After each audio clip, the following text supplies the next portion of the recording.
എല്ലാവർക്കും നമസ്കാരം. PSC പരീക്ഷകൾക്കായുള്ള online പരിശീലനത്തിൻ്റെ മറ്റൊരു അധ്യായത്തിലേക്ക് എല്ലാവർക്കും സ്വാഗതം. നമ്മൾ കഴിഞ്ഞ 2 ക്ലാസ്സുകളിലായി നിശേഷഹരണത്തെ പറ്റിയാണ് ഡിസ്കസ് ചെയ്യുന്നത്. അപ്പോൾ നിശേഷഹരണത്തിൻ്റെ ബേസിക് ആയിട്ടുള്ള റൂൾസ് നമ്മൾ പഠിച്ചു. അതുപോലെ തന്നെ ചില ബേസിക് ലെവലിലുള്ള കുറച്ച് ക്വസ്റ്റ്യൻസും നമ്മൾ കഴിഞ്ഞ ക്ലാസ്സിൽ പഠിച്ചു. എന്നാൽ ഈ ക്ലാസ്സിൽ നമ്മൾ പോകുന്നത് അതിൽ നിന്ന് കുറച്ച് വ്യത്യസ്തമായ ചില ചോദ്യങ്ങളിലേക്കാണ്. നിശേഷഹരണത്തെ സംബന്ധിച്ചുള്ള കുറച്ചുകൂടി ഒരു മീഡിയം അഡ്വാൻസ്ഡ് ലെവലിലേക്ക് വരുന്ന കുറച്ച് ചോദ്യങ്ങളാണ് ഈ ഒരു ക്ലാസ്സിൽ നമ്മൾ കൈകാര്യം ചെയ്യുന്നത്. അപ്പോൾ നമുക്ക് ചോദ്യങ്ങളിലേക്ക് പോകാം.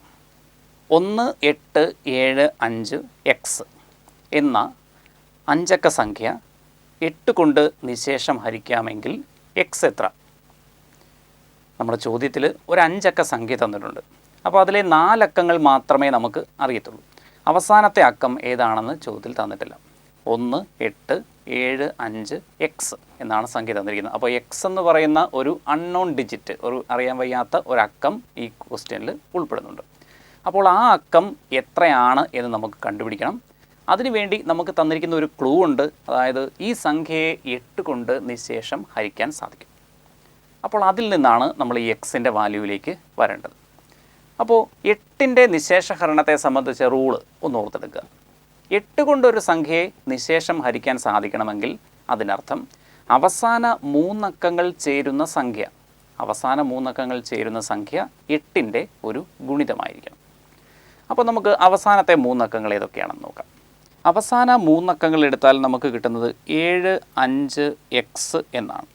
അപ്പോൾ അവസാനത്തെ അക്കം നമുക്കറിയില്ല. ബാക്കി 2 എണ്ണം 7ഉം 5ഉമാണ്. അപ്പോൾ നിശേഷഹരണത്തെ സംബന്ധിച്ച് 8ൻ്റെ നിശേഷഹരണത്തിൽ പറയുന്നത് അവസാന 3 അക്കങ്ങൾ ചേരുമ്പോൾ 8ൻ്റെ ഗുണിതം കിട്ടണം. അങ്ങനെയാണെങ്കിൽ ഈ 750 എന്ന് പറയുന്ന ഒരു സംഖ്യയാണല്ലേ, 750ന് ശേഷം വരുന്ന ഒരു സംഖ്യയാണ്. നമുക്ക് ആ പരിസരത്തുള്ള 8ൻ്റെ ഗുണിതങ്ങൾ ഏതൊക്കെയാണ് എന്നൊന്ന് നോക്കാം. അപ്പോൾ നമ്മൾ സാധാരണ ചെയ്യുന്നത് എന്താണ്? ഈ 75നെ നോക്കുന്നു. 75ന് താഴെയുള്ള 8ൻ്റെ ഗുണിതം എന്ന് പറയുന്നത് 72 ആണ് അല്ലേ. അപ്പോൾ അതിൽ നിന്ന് നമുക്ക് വളരെ എളുപ്പത്തിൽ മനസ്സിലാക്കാം 720 എന്ന് പറയുന്ന സംഖ്യ 8ൻ്റെ ഒരു ഗുണിതമാണ്. ഇനി അങ്ങോട്ടുള്ള സംഖ്യകൾ നമുക്ക് ഓരോന്നായിട്ട് എഴുതാം. 720 8ൻ്റെ ഗുണിതമാണെങ്കിൽ ഇനി അങ്ങോട്ട് 8 വീതം കൂട്ടി നമുക്ക് ഗുണിതങ്ങൾ തുടർന്നുള്ളത് എഴുതാം. 728. അതേപോലെ അടുത്തത് 736. അതിനുശേഷം വരുന്നത് 744 ആയിരിക്കും. അതിനുശേഷം വരുന്നത് 752 ആയിരിക്കും. ഒന്നുകൂടി എഴുതിയാൽ 760ലേക്കായിരിക്കും പോവുക. അപ്പോൾ നമുക്ക് മനസ്സിലാവുന്നത് ഈ ഒരു സംഖ്യയുടെ പരിസരത്തുള്ള, നമുക്ക് വേണ്ട സംഖ്യയുടെ പരിസരത്തുള്ള 8ൻ്റെ ഗുണിതങ്ങളെല്ലാം നമ്മൾ എഴുതിയിട്ടുണ്ട്. ഇതിലേതായിരിക്കും നമ്മുടെ സംഖ്യ എന്ന് നോക്കിയാൽ ഒരൊറ്റ ഓപ്ഷൻ മാത്രമേ നമുക്ക് കണ്ടെത്താൻ സാധിക്കൂ അല്ലേ. ഏതാണത്? 752. അതായത് ആദ്യത്തെ 2 അക്കങ്ങൾ 7ഉം 5ഉം വരുന്ന ഒരു സംഖ്യ എടുത്താൽ നമുക്കിതിൽ 752 മാത്രമാണ് കണക്കിലെടുക്കാൻ സാധിക്കുക. അപ്പോൾ നമുക്ക് മനസ്സിലായി ഈ നമുക്ക് തന്നിരിക്കുന്ന സംഖ്യ 752 ആണ്. അതായത് 18,752 ആണ്. നമ്മുടെ ചോദ്യം എന്താണ്? എക്സ് എത്ര എന്നാണ് നമുക്ക് കണ്ടുപിടിക്കേണ്ടത്. അതായത് അവസാനത്തെ അക്കം ഏതാണ്? വ്യക്തമായി നമുക്ക് മനസ്സിലാകും 2 ആണ് അവസാനത്തെ അക്കം എന്നുള്ളത്. അതുകൊണ്ട് തന്നെ നമ്മുടെ ഉത്തരം 2. പിന്നെ മറ്റൊരു കാര്യം കൂടി സജസ്റ്റ് ചെയ്യാൻ പറ്റുന്നത്, നമ്മൾ ഈ ഒരു ഇൻട്രൊഡക്ഷൻ രീതിയിലാണ് നമ്മളിപ്പം ഇത്രയും സംഖ്യകൾ നമ്മൾ എഴുതി വെച്ചത്. അതേസമയം കുറച്ചുകൂടി നമ്മളൊന്ന് ചിന്തിച്ചാൽ ഒറ്റയടിക്ക് നമുക്ക് 752ലേക്ക് വരാം. അതായത് 720 എഴുതിയ ശേഷം ഈ പറയുന്ന 728, 736, 744 ഒന്നും എഴുതേണ്ട ആവശ്യം നമുക്കില്ല. കാരണം 720നോട് നമ്മൾ ചിന്തിക്കുക, ഒരു 30ന് മുകളിലുള്ള ഒരു സംഖ്യ കൂട്ടിയാലേ അത് 750 എന്നുള്ള റേഞ്ചിലേക്ക് വരുള്ളൂ. അപ്പോൾ നമ്മൾ മനസ്സിലാക്കുക 30ന് മുകളിലൂടെ 8ൻ്റെ ഗുണിതം ഏതാണ്? 32. അപ്പോൾ ഡയറക്റ്റായിട്ട് 720നോട് 32 കൂട്ടിയാൽ നമുക്ക് 752 എന്ന സംഖ്യയിലേക്ക് വരാവുന്നതാണ്. അടുത്ത ചോദ്യം 9ൻ്റെ നിശേഷഹരണത്തെ പറ്റിയാണ്. 42,127നോട് ഏറ്റവും കുറഞ്ഞത് എത്ര കൂട്ടിയാൽ 9ൻ്റെ ഒരു ഗുണിതം കിട്ടും? നമുക്കൊരു സംഖ്യ തന്നിട്ടുണ്ട്. സംഖ്യയിൽ 5 അക്കങ്ങളുണ്ട്. 42,127. അപ്പോൾ ആ സംഖ്യയോട് നമുക്ക് എത്ര കൂട്ടിയാലാണ് അതിനെ 9ൻ്റെ ഒരു ഗുണിതമാക്കാൻ സാധിക്കുക എന്നാണ് ചോദ്യം. നമുക്ക് നിലവിൽ ഈ സംഖ്യയിൽ അക്കങ്ങളുടെ തുക എത്രയാണ് എന്നൊന്ന് നോക്കാം. കാരണം 9ൻ്റെ നിശേഷഹരണം എപ്പോഴും എങ്ങനെയാണ്? അക്കങ്ങളുടെ തുകയെ സംബന്ധിച്ചാണ് 9ൻ്റെ നിശേഷഹരണത്തിൻ്റെ റൂൾ പറഞ്ഞിരിക്കുന്നത്. അപ്പോൾ അതുകൊണ്ട് തന്നെ നമ്മൾ ഈ അക്കങ്ങളുടെ തുക എടുക്കുന്നു. 4, 2, 1, 2, 7 കൂട്ടി നോക്കിയാൽ നമുക്ക് കിട്ടുന്നത് 16 ആണ്. ഇപ്പോൾ ഈ സംഖ്യയിലെ അക്കങ്ങളുടെ തുക 16 ആണ്. നമ്മൾ ചിന്തിക്കുക, 9ൻ്റെ ഒരു ഗുണിതത്തിലേക്ക് ഇതിനെ കൊണ്ടുവരണമെങ്കിൽ ഏത് ഗുണിതത്തിലേക്കായിരിക്കും നമുക്ക് കൊണ്ടുവരാൻ സാധിക്കുക? 9ൻ്റെ തൊട്ടടുത്ത ഗുണിതമായിരിക്കും ഏറ്റവും എളുപ്പം നമുക്ക് ചിന്തിക്കാൻ പറ്റുക, അല്ലേ? അതായത് ഈ 16നേക്കാൾ 2 കൂട്ടിക്കഴിഞ്ഞാൽ നമുക്കൊരു 9ൻ്റെ ഗുണിതമായ 18 കിട്ടും. അപ്പോൾ എത്രയാണ് നമ്മളവിടെ കൂട്ടേണ്ടി വരിക? 2 കൂട്ടിയാൽ നമുക്ക് 18ലേക്ക് എത്താം. അതായത് നമുക്ക് ഈ പറയുന്ന സംഖ്യയുടെ അക്കങ്ങളുടെ തുക 18 എത്തിക്കണമെങ്കിൽ നമ്മൾ കൂട്ടേണ്ടത് 2 ആണ്. 2 കൂട്ടുന്നത് എവിടെയായിരിക്കും? ഈ പറയുന്ന സംഖ്യയിലെ അക്കങ്ങൾ 2 കൂടണമെങ്കിൽ നമുക്ക് കൂട്ടാൻ സാധിക്കുക പല ഓപ്ഷൻസ് ഉണ്ട്. പക്ഷേ നമ്മൾ ചൂസ് ചെയ്യുക ഏതായിരിക്കും? അവസാനത്തെ അക്കത്തിൽ 2 കൂടുന്നതായിരിക്കും നമ്മൾ ചൂസ് ചെയ്യുക. കാരണം ഈ സംഖ്യയോട് 2 കൂട്ടിയാൽ തീർച്ചയായും അവിടെ മാറ്റം വരുന്നത് അവസാനത്തെ അക്കത്തിന് മാത്രമായിരിക്കും. അതായത് 7ൻ്റെ സ്ഥാനത്ത് 9 വരിക എന്നുള്ള രീതിയിലാണ് ഈ മാറ്റം വരിക. അപ്പോൾ നമ്മുടെ ചോദ്യം ഇത്രയേ ഉള്ളൂ, എത്ര കൂട്ടിയാൽ നമുക്കതിനെ 9ൻ്റെ ഒരു ഗുണിതമാക്കാം എന്ന് ചോദിച്ചാൽ ഉത്തരം തീർച്ചയായും 2 തന്നെ. അടുത്ത ചോദ്യം വായിക്കാം. 7, 5, 3, x എന്ന സംഖ്യ 4ൻ്റെ ഗുണിതമാണെങ്കിൽ x എത്ര? നമുക്കൊരു 4 അക്ക സംഖ്യയാണ് തന്നിരിക്കുന്നത്. അതിലെ 3 അക്കങ്ങൾ ചോദ്യത്തിൽ പറഞ്ഞിട്ടുണ്ട്. 7, 5, 3. അവസാന അക്കം നമുക്കറിയില്ല, x. അപ്പോൾ ആ സംഖ്യ 4ൻ്റെ ഗുണിതമാണ് എന്ന് പറയുന്നുണ്ട്. 4ൻ്റെ ഗുണിതമാകണമെങ്കിൽ എങ്ങനെയാണ് നമ്മൾ ചെക്ക് ചെയ്യേണ്ടത്? 7, 5, 3, x എന്ന സംഖ്യയിൽ അത് 4ൻ്റെ ഗുണിതമാകണമെങ്കിൽ 3x എന്നീ 2 അക്കങ്ങൾ ചേരുന്ന ആ ഭാഗം 4ൻ്റെ ഒരു ഗുണിതമായിരിക്കണം. അപ്പോൾ 3ഉം xും ചേരുന്ന സംഖ്യ, അതായത് 30ന് ശേഷം വരുന്ന ഒരു സംഖ്യ 4ൻ്റെ ഗുണിതമാകണം എന്നാണ് നമ്മൾ ചിന്തിക്കേണ്ടത്. 30ന് ശേഷം വരുന്ന 4ൻ്റെ ഗുണിതങ്ങൾ ഏതൊക്കെയാണ് എന്നൊന്ന് മനസ്സിൽ സങ്കല്പിക്കുക. ഏതൊക്കെയാണ്? 30ന് ശേഷം വരുന്നത് 28 കഴിഞ്ഞാൽ വരുന്ന 4ൻ്റെ ഗുണിതം 32 ആണ്. അതിന് ശേഷം വരുന്നത് 36 ആണ്. 9 × 4 36. അതിന് ശേഷം വരുന്നത് 40 ആണ്. അതുകൊണ്ട് തന്നെ നമുക്കത് കണക്കിലെടുക്കാൻ സാധിക്കില്ല. അപ്പോൾ ആദ്യത്തെ അക്കം 3 വന്നാൽ രണ്ടാമത്തെ അക്കം ഏതൊക്കെ ആകാം എന്നാണ് നമ്മളിപ്പോൾ കണ്ടുപിടിച്ചത്. ഏതൊക്കെയാണ്? 2 വരാം, അല്ലെങ്കിൽ 6 വരാം. അപ്പോൾ നമ്മുടെ x എന്ന് പറയുന്ന വാല്യൂ 2 അല്ലെങ്കിൽ 6 ആണ് എന്നാണ് നമുക്കിതിൽ നിന്ന് മനസ്സിലാവുന്നത്. അപ്പോൾ നമുക്ക് ഓപ്ഷൻസിലേക്ക് നോക്കാം. ഓപ്ഷനിൽ കൊടുത്തിരിക്കുന്നത് എങ്ങനെയാണ്? 6, 2, 8. ഡി ഓപ്ഷനിൽ കൊടുത്തിരിക്കുന്നത് ശ്രദ്ധിക്കുക, A അല്ലെങ്കിൽ B എന്നാണ് കൊടുത്തിരിക്കുക. ഓക്കെ. അപ്പോൾ ആദ്യമേ നമ്മൾ ഈ 6 കണ്ടാലുടനെ അല്ലെങ്കിൽ 2 കണ്ടാലുടനെ ഉത്തരം എഴുതി പോകരുത്. കാരണം അത് രണ്ടും നമുക്ക് ഉത്തരങ്ങളായി വരാം. 6ഉം വരാം, 2ഉം വരാം എന്ന രീതിയിലാണ് മനസ്സിലാക്കേണ്ടത്. അപ്പോൾ അങ്ങനെ വരുമ്പോൾ നമ്മളത് ചിന്തിക്കേണ്ടത് 6 അല്ലെങ്കിൽ 2 എന്ന് സൂചിപ്പിക്കുന്ന A അല്ലെങ്കിൽ B ഓപ്ഷൻ ഡിയിലേക്കാണ് പോവുക. അപ്പോൾ ചാടിക്കയറി ആൻസർ ചെയ്യരുത്. നമ്മളത് ക്വസ്റ്റ്യൻ ഓപ്ഷൻസ് വ്യക്തമായി മനസ്സിലാക്കിയ ശേഷം ആൻസർ ചെയ്യുക. അപ്പോൾ ഡിവിസിബിലിറ്റിയുടെ ഇത്തരം ചോദ്യങ്ങളിൽ പലപ്പോഴും നമുക്ക് പല ഉത്തരങ്ങൾ, മൾട്ടിപ്പിൾ ആൻസേഴ്സ് വരാനുള്ള സാധ്യതയുള്ള ചോദ്യങ്ങളുണ്ട്. ഇപ്പോൾ ഒരു സംഖ്യ മാത്രമല്ല, നമുക്ക് 2ഓ 3ഓ സംഖ്യകൾ ഉത്തരമായി വരാനുള്ള സാധ്യതയുണ്ട്. അപ്പോൾ അതുകൊണ്ട് തന്നെ ചോദ്യം വ്യക്തമായി മനസ്സിലാക്കിയ ശേഷം ഓപ്ഷനിൽ എന്തൊക്കെയാണ് തന്നിരിക്കുന്നത് എന്ന് മനസ്സിലാക്കിയ ശേഷം മാത്രം ഉത്തരം എഴുതുക. മറ്റൊരു കേസ് നമുക്ക് സങ്കല്പിക്കാം. ഇപ്പോൾ ഈ 6, 2 എന്നീ 2 ഉത്തരങ്ങളിൽ ഏതെങ്കിലും ഒന്ന് മാത്രമേ നമുക്ക് ഓപ്ഷനിലുള്ളൂ എന്ന് വിചാരിക്കുക. നമുക്ക് 2ഉം തന്നിട്ടില്ല, ഏതെങ്കിലും ഒന്ന് മാത്രമേ ഉള്ളൂ. അപ്പോൾ നമ്മളെപ്പോഴും പരീക്ഷകളിൽ ചിന്തിക്കേണ്ട ലോജിക്ക് എന്ന് പറഞ്ഞാൽ best among the available options, തന്നിരിക്കുന്ന ഉത്തരങ്ങളിൽ ഏറ്റവും മികച്ചത് എന്നുള്ള രീതിയിലാണ് നമ്മൾ ചിന്തിക്കേണ്ടത്. അപ്പോൾ തീർച്ചയായിട്ടും 6 അല്ലെങ്കിൽ 2 ഇതിലേതെങ്കിലും ഒന്നേ നമുക്ക് ഓപ്ഷനിൽ തന്നിട്ടുണ്ടെങ്കിൽ അതായിരിക്കും ഉത്തരമായി വരിക. ഇവിടെ നമുക്ക് 2 ഉത്തരങ്ങളും ഓപ്ഷനിൽ തന്നിട്ടുണ്ട്. പിന്നെ A അല്ലെങ്കിൽ B എന്ന് പറയുന്ന കുറച്ചുകൂടി ബെറ്റർ ആയിട്ടുള്ളൊരു ഓപ്ഷൻ നമുക്ക് തന്നിട്ടുണ്ട്. അതുകൊണ്ട് തന്നെ നമ്മുടെ ഉത്തരം ഓപ്ഷൻ ഡി ആയിരിക്കും. അടുത്ത ചോദ്യം, 3A 4A 5 എന്ന 5 അക്ക സംഖ്യ 9 കൊണ്ട് നിശേഷം ഹരിക്കാമെങ്കിൽ എയുടെ വില എത്ര? അപ്പോൾ ഒരു 5 അക്ക സംഖ്യയിൽ 2 അക്കങ്ങൾ മിസ്സിംഗ് ആണ്, അല്ലേ? പക്ഷേ ആ 2 അക്കങ്ങളും സെയിം ആണ്. ഇപ്പോൾ A എന്ന് കാണുമ്പോൾ നമ്മൾ മനസ്സിലാക്കേണ്ടത്, ഇപ്പോൾ AB എന്നാണ് കൊടുത്തിരിക്കുന്നതെങ്കിൽ അവിടെ രണ്ടും വ്യത്യസ്തമായിട്ട് വരാനുള്ള സാധ്യതയുണ്ട്.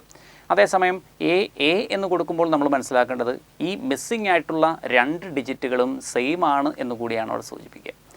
അപ്പോൾ ആ ഒരു ക്ലൂവിൽ നിന്ന് നമുക്കിതിൻ്റെ ഉത്തരത്തിലേക്ക് വരാം.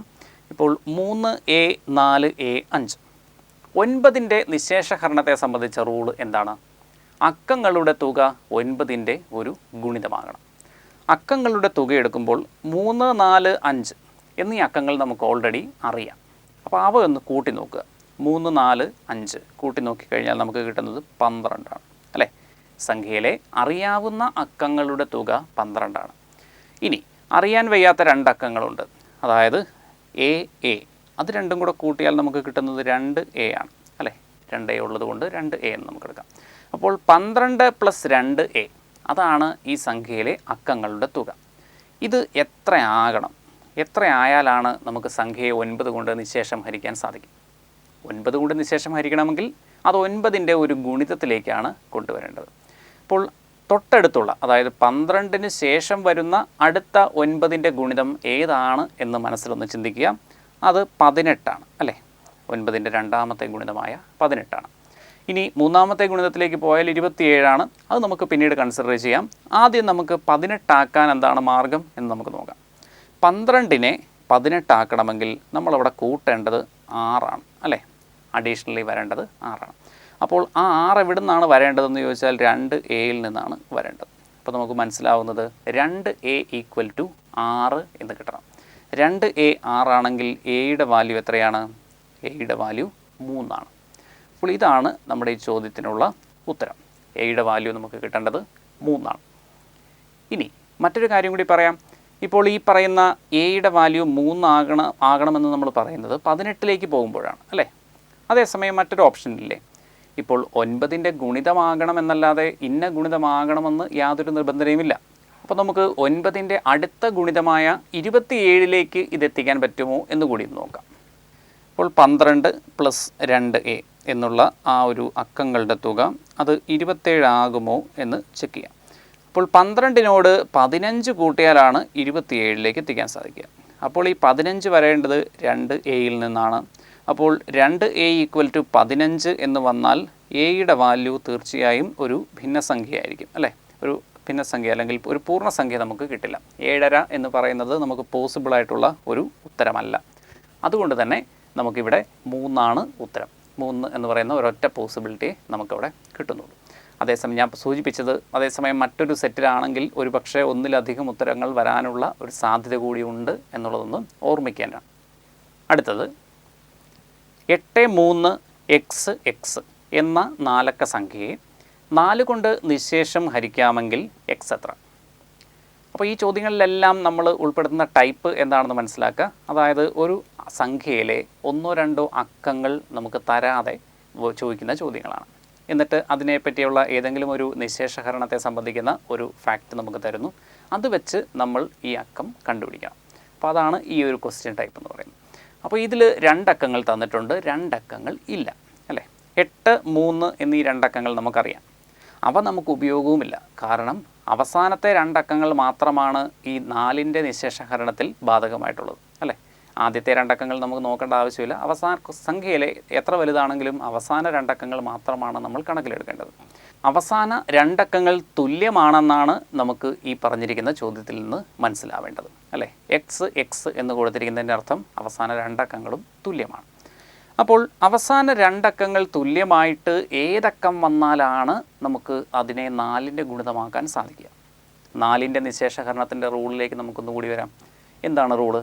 അവസാന 2 അക്കങ്ങൾ ചേരുന്ന സംഖ്യ ഒന്നുകിൽ 2ഉം 0 ആയിരിക്കണം, അല്ലെങ്കിൽ 4ൻ്റെ ഒരു ഗുണിതമായിരിക്കണം.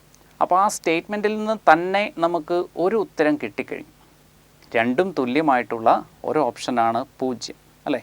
2ഉം 0 ആണെങ്കിൽ ഓക്കെയാണ്. പിന്നീട് ഏതൊക്കെയാണ് വരുന്നതെന്ന് മനസ്സിലൊന്ന് ചിന്തിച്ച് നോക്കാം. 4 ചെറിയ സംഖ്യയാണ്, നമുക്ക് എളുപ്പത്തിൽ മനസ്സിലാക്കാവുന്ന കാര്യമേ ഉള്ളൂ. അപ്പോൾ 2 അക്കങ്ങളും തുല്യമായി വരുന്ന 4ൻ്റെ ഗുണിതങ്ങൾ ഏതൊക്കെയാണ്? അപ്പോൾ 0, 0 എന്നതിന് ശേഷം നമുക്ക് കിട്ടുന്ന ഓപ്ഷൻ എന്ന് പറയുന്നത് 44 ആണ് അല്ലേ? അതിന് മുമ്പ് നമുക്ക് കിട്ടില്ല. ഇപ്പോൾ 4, 8, 12 അങ്ങനെയുള്ള സംഖ്യകളെല്ലാം നോക്കിയാൽ അതിനകത്തെല്ലാം പല അക്കങ്ങളാണ് വരുന്നത്, വ്യത്യസ്തമായ അക്കങ്ങളാണ് വരുന്നത്. അതേസമയം 2 അക്കങ്ങളും തുല്യമായി എന്നാൽ 4ൻ്റെ ഗുണിതമായി വരുന്ന അടുത്ത ഓപ്ഷൻ എന്ന് പറയുന്നത് 44 ആണ്. ഇനി അതിൻ്റെ അടുത്ത ഓപ്ഷൻ എന്ന് പറയുന്നത് 88 ആണ്. ഇനി അതിന് അടുത്ത മറ്റൊരു ഓപ്ഷൻ ഇല്ല. അപ്പോൾ ഈ 3 രീതിയിൽ നമുക്ക് ഉത്തരം വരാം. അതായത് രണ്ടക്കങ്ങളും തുല്യമാണ്, 4ൻ്റെ ഗുണിതമാണ് എന്നുള്ള രീതിയിൽ വരാവുന്ന സംഖ്യകൾ ഏതൊക്കെയാണ്? 0 അല്ലെങ്കിൽ 4 അല്ലെങ്കിൽ 8 വരുന്നത്. അപ്പോൾ ആ 3 ഓപ്ഷൻസും നമുക്ക് ഈ ചോദ്യത്തിൽ തന്നിട്ടുണ്ട്. നാലാമത് ഇവയിലേതെങ്കിലും എനി എമംഗ് ദ എബോ എന്നുള്ള രീതിയിൽ ആ ഓപ്ഷൻസാണ് നമുക്ക് തന്നിരിക്കുന്നത്. അപ്പോൾ ഈ 3 ആൻസേഴ്സും നമുക്ക് പോസിബിൾ ആയതുകൊണ്ട് തന്നെ നമ്മുടെ ഉത്തരം ഓപ്ഷൻ ഡിയിൽ വരുന്ന ഇവയിലേതെങ്കിലും എന്നുള്ള ഓപ്ഷൻസ് ആയിരിക്കും. അടുത്ത ചോദ്യം, 26,338 ഏറ്റവും അടുത്തുള്ള 8ൻ്റെ ഗുണിതം ഏത്? ഒരു സംഖ്യ നമുക്ക് തന്നിട്ടുണ്ട്. അതിനോട് ഏറ്റവും അടുത്ത് കിടക്കുന്ന 8ൻ്റെ ഗുണിതം ഏതാണെന്നാണ് നമുക്ക് കണ്ടുപിടിക്കേണ്ടത്. അപ്പോൾ 8ൻ്റെ ഗുണിതത്തിൽ നമുക്ക് കണക്കിലെടുക്കേണ്ടത് അവസാന 3 അക്കങ്ങൾ മാത്രമാണ്, 338. അപ്പോൾ ആ 338ൽ നിന്ന് നമുക്ക് പെട്ടെന്ന് ചിന്തിക്കാവുന്നത് 33ന് താഴെയുള്ള 8ൻ്റെ ഗുണിതമായ 32. ആ 32ൽ നിന്ന് നമുക്ക് മനസ്സിലാക്കാം 320 ഒരു 8ൻ്റെ ഗുണിതമാണ്. 320 8ൻ്റെ ഗുണിതമാണെങ്കിൽ നമുക്ക് തുടർന്നുള്ള 8ൻ്റെ ഗുണിതങ്ങൾ കൂടി നോക്കാം. 328 ഒരു 8ൻ്റെ ഗുണിതമാണ്. അതുപോലെ തന്നെ തൊട്ടടുത്ത് വരുന്ന 336 8ൻ്റെ ഗുണിതമാണ്. വീണ്ടും വരുന്ന 8ൻ്റെ ഗുണിതം എന്ന് പറയുന്നത് 344 അല്ലേ? അവിടെ വരെ നമുക്ക് നോക്കിയാൽ മതി. കാരണം നമുക്ക് തന്നിരിക്കുന്ന സംഖ്യ 338. അപ്പോൾ ഇതിൽ നിന്ന് നമുക്ക് മനസ്സിലാക്കാൻ സാധിക്കുന്നത് ഈ പരിസരത്തുള്ള, അതായത് 338നോട് അടുത്ത് കിടക്കുന്ന 8ൻ്റെ ഗുണിതങ്ങൾ താഴെയാണെങ്കിൽ 336, മുകളിലാണെങ്കിൽ 344. അപ്പോൾ അതിൽ നമ്മുടെ ചോദ്യം ഒന്ന് ശ്രദ്ധിച്ച് മനസ്സിലാക്കാം. ഏറ്റവും അടുത്തുള്ള 8ൻ്റെ ഗുണിതം അല്ലേ? ഏറ്റവും അടുത്തുള്ളത് എന്ന് പറഞ്ഞാൽ അതിനോട് ഏറ്റവും ചേർന്ന് കിടക്കുന്ന, ഡിഫറൻസ് ഏറ്റവും കുറഞ്ഞ രീതിയിൽ വരുന്ന 8ൻ്റെ ഗുണിതം ഏതാണ് എന്നുള്ളതാണ്. അപ്പോൾ നമുക്ക് തീർച്ചയായിട്ടും ഉത്തരമായി സെലക്ട് ചെയ്യാവുന്നത് 336 എന്ന ഓപ്ഷൻ ആയിരിക്കും. അപ്പോൾ ഓപ്ഷൻ സിയിലാണത് കൊടുത്തിരിക്കുന്നത്, 26,336. ഒരു കാര്യം കൂടി മനസ്സിലാക്കുക. ഇപ്പോൾ 26,338 ശേഷം വരുന്ന 8ൻ്റെ ഗുണിതം ഏത് എന്നാണ് ചോദിക്കുന്നതെങ്കിൽ നമ്മുടെ ഉത്തരം പോകുന്നത് 344 നമ്മോട് ഇവിടെ ചോദിച്ചിരിക്കുന്നത് അങ്ങനെയല്ല, ഏറ്റവും അടുത്തുള്ള എന്നാണ് ചോദിച്ചിരിക്കുന്നത് അല്ലേ? ക്ലോസസ്റ്റ് അല്ലേ? അപ്പോൾ ആ രീതിയിൽ വരുന്നത് കൊണ്ടാണ് നമ്മൾ 336 എന്ന ഓപ്ഷൻ ചൂസ് ചെയ്യുന്നത്.